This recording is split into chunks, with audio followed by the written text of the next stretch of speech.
Hi hello అందరికీ నమస్కారం. నేను మీ ఈశ్వర్ ముదిరెడ్డి. ఈరోజు మనం ఈ వీడియోలో చెప్పుకునే టాపిక్ ఏంటంటే యువత రోజు రోజుకి ఎలా పెడదోవన పడుతున్నారు, డ్రగ్స్ మత్తులో ఎలా అవుతున్నారు, గంజాయి మత్తులో ఏం చేస్తున్నారు, మద్యం మత్తులో ఏమేం చేస్తున్నారో వారికే తెలియనటువంటి స్థితిలోకి యువత పెడదోవ పడుతుంది. కొందరు చిన్న వయసులోనే పెద్ద పెద్ద ఉద్యోగాలు, కోట్ల రూపాయల్లో శాలరీస్ సంపాదించి ఉన్నత శిఖరాలను అధిరోహిస్తుంటే, కొందరు గంజాయి మత్తులో రోడ్డు మీద అలా ఇలా ఎక్కడొక్కడ బండ్లు యాక్సిడెంట్ చేస్తూ ఇంకొకరి ప్రాణాలు, వారు చెడిపోయింది కాకుండా ఇంకొకరి ప్రాణాలు పోయే బాధ్యతలు కూడా ఈ రోజు యువత పెడదోరన పడుతుంది. నిన్న గంజాయి మత్తులో ORR పై యువకులు కారుతో ఫైట్ చేసి 2-వీలర్ పైన వెళ్తున్న వాళ్ళ ప్రాణాలు తీసుకోవడం జరిగింది. ఇక్కడ వాళ్ళు కారులో బాగానే ఉన్నారు, కానీ 2-వీలర్లో ప్రయాణం చేసినటువంటి వ్యక్తులు అలానే చనిపోయారు స్పాట్లో.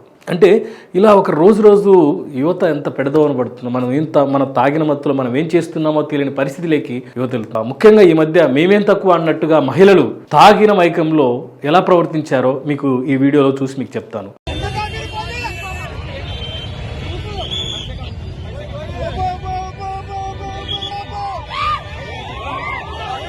అదేంటంటే మన KPHP metro station, Hyderabad KPHP metro station దగ్గర మహిళలు ఫుల్గా మద్యం సేవించి కారులో 2-వీలర్ బైక్లని ఢీ కొట్టడమే కాకుండా వాళ్ళ మీదకి కారు ఆపేసి మా కారుకు అడ్డం వస్తారా అని చెప్పేసి ధైర్యించి వాళ్ళ మీద బెదిరించి వాళ్ళ మీద గొడవ చేశారు.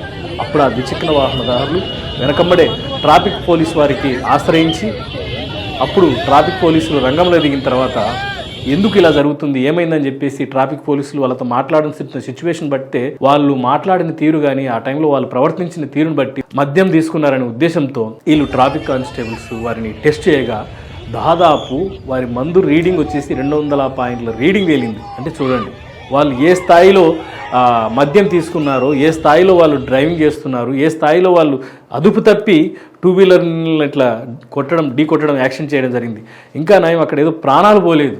అంటే మద్యం మత్తులో, గంజాయి మత్తులో యువత ఎలా పెడదోవన పడుతుందో చూడండి, గమనించండి. మన ఇది ఎక్కడో చుట్టుపక్కల లేదు, మన ఇంటి చుట్టుపక్కలనే జరుగుతుంది. మన పిల్లలు ఏం చేస్తున్నారు, రూమ్లోకి వెళ్ళిన తర్వాత వాళ్ళు ఏం చేస్తున్నారు, ఇంటర్నెట్లో చాట్ చేస్తున్నారా, ఏమేం బ్రౌజ్ చేస్తున్నారు, తల్లిదండ్రులు గమనించండి. అది ఆడపిల్లల మగపిల్లలని కాదు, ఎందుకంటే బ్రౌజ్ చేసే కొద్దీ వచ్చేస్తుంది మన దగ్గరికి ఇన్ఫర్మేషన్. కాబట్టి గమనించండి, పిల్లలు ఒంటరిగా మీతో స్పెండ్ చేయలేకపోతున్నారా, ఒంటరిగా ఎక్కువగా ఉంటున్నారా, ఎక్కువ చాటింగ్ చేస్తున్నారా, ఏ విధంగా చాట్ చేస్తున్నారు, ఏ విధంగా మాట్లాడుతున్నారు, ఏ విధంగా పిల్లలు బిహేవ్ చేస్తున్నారు, ఫ్రెండ్స్ దగ్గరికి వెళ్ళినప్పుడు వాళ్ళు ఎలా వెళ్తున్నారు, వచ్చేటప్పుడు ఎలా వస్తున్నారు, వెళ్ళినప్పుడు ఎలా ఉన్నారు, వచ్చేటప్పుడు కూడా అలానే ఉంటున్నారా, పిల్లలు ఒంటరిగా ఉన్నప్పుడు వారి ప్రవర్తన ఎలా ఉంది. మీరు ఒకవేళ ఉద్యోగాల రీత్యా ఎక్కడన్నా దూరంగా ఉన్నా కూడా మీ పిల్లల్ని మాట్లాడుతున్నాడు, పొద్దున సాయంత్రం మాట్లాడే వాళ్ళ పరిస్థితిని, వారి మానసిక పరిస్థితిని మీరు తల్లిదండ్రులు గమనించండి. పిల్లలు పెడదోవన పడకుండా చూడండి. దయచేసి యువత ఇలా పెడదోవన పట్టకూడదానికి ఒక ఎగ్జాంపుల్.